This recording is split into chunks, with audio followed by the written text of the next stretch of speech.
Daf Yomi, Tractate Bava, page 119a, part 2. The Mishnah teaches, but one may purchase specific goods from women in certain places.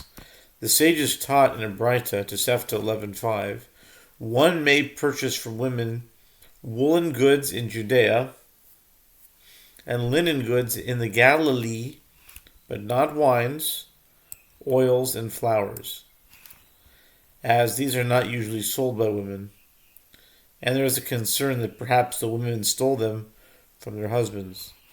And no items may be purchased from slaves or from children. Abba Shaul says, a woman may sell items for up to 4 or 5 dinars in order to make a cap for her head, as it is assumed that her husband allows her to sell these items in order to purchase additional articles of clothing. And with regard to all of those cases where they told the buyer to conceal his purchase, it is prohibited to enter into the transaction. Charity collectors may take something worth a small amount from women. How much that is, I don't know, but not something worth a large amount, as it is possible that they do not have permission to give away expensive items. And with regard to olive pressers, one may purchase them from them olives in substantial measure and oil in a substantial measure, and there's no concern that they would steal such a large amount, but not olives in a small amount, and not oil in a small amount. Rabban Shimon ben Gamliel says one may purchase olives in small amounts from women in the upper Galilee, where olives are exceptionally expensive, as at times a person is embarrassed to sell olives at the entrance of his house, and so he gives some olives to his wife, and she sells them. Since there is a reason to presume that the women have been given the right to sell the olives by their husbands, and it is unlikely that the women would sell them without permission, as even a small amount missing would be noticed due to their great value, it may be assumed that the olives are being sold with permission. The Gemara relates when Ravina arrived at Beit Mahoza,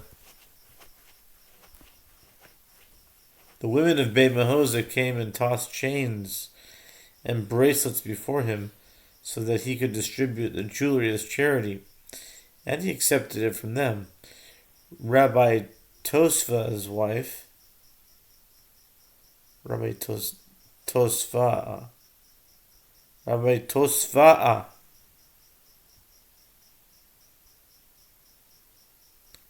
Tosfa'a.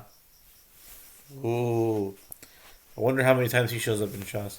Rabba Tosfa'a said to Ravina, but isn't it taught in the Braita, charity collectors may accept something worth a small amount from women, but not something worth a large amount?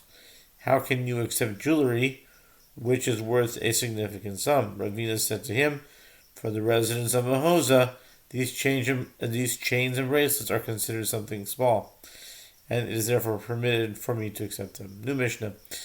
Strands of wool that the launderer removes from the garment belong to him, as it can be assumed that the consumer is uninterested in them, but strands that the carter, in other words the one who prepares the wool for use as a textile, removes, belong to the customer, as it is assumed that the customer would want them. Since the carter often removes a significant number of strands, a launderer takes 3 threads that were inserted at the edge of a garment, and if they're his, But with regard to more threads on this, these are additional threads belong to the customer. If these were black threads on a white garment, he takes all of them, and they're all his. As the removal of threads improves the appearance of a garment, the customer does not want them. In the case of a tailor who left enough thread attached to the cloth that it could be used in order to sew with it, or if there was a patch of cloth that 3 finger breadths by 3 finger breadths left from the cloth given to the tailor by the customer, these items belong to the customer. That which a carpenter removes with an edge or an adze belongs to him, but an adze removes only small shavings of wood, which the consumer is uninterested in. But what he removes with an axe belongs to the counter. And if he was doing his work in the domain of the customer, then even the sawdust belongs to the customer. Gemara, the sages taught a Braita to Sefta 11:13. One may purchase strands of wool from a launderer because they are assumed to be his. A launderer may take the 2 upper threads of a garment, and they are his.